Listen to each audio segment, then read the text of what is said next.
Let's talk about the concept of speed.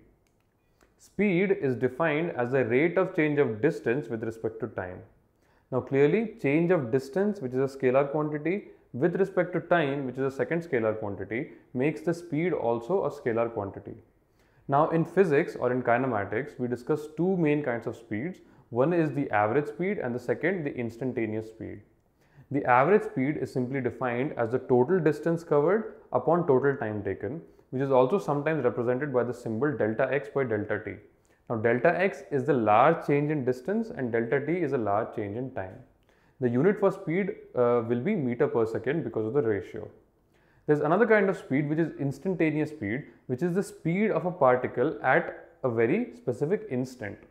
Now we obtain instantaneous speed by applying a limit on the time by making it tending to 0, which means the time instant of measurement is extremely small, making delta x also extremely small. Essentially, physically, the particle moves and immediately we stop the particle and we try to measure its speed.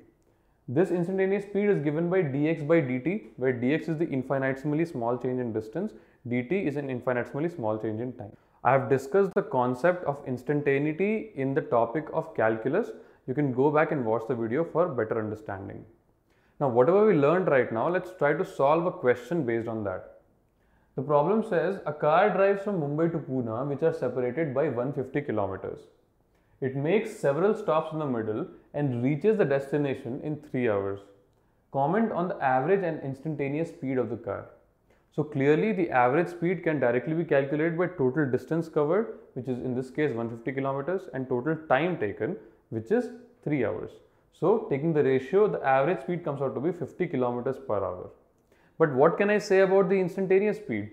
I really cannot make much comments because the problem says the car made several stops in the middle. Means the car would have stopped, its speed would have been 0 at that time, and the speed would have again increased and then again decreased when it makes the next stop. And this process will keep on happening and the instantaneous speed will keep on changing. Had the question told me that the car travelled at a uniform speed, I could have said that the value of average speed is exactly equal to instantaneous speed because the speed is constant at every instant. However, it is not the case in this problem and hence the instantaneous speed is indeterminate by the information which is given to me in the question. Essentially, I need some more set of information to essentially calculate instantaneous speeds. So summarizing what we just learned, I can say that average speed is given by delta x by delta t, where delta x is the distance and delta t is the large change in time.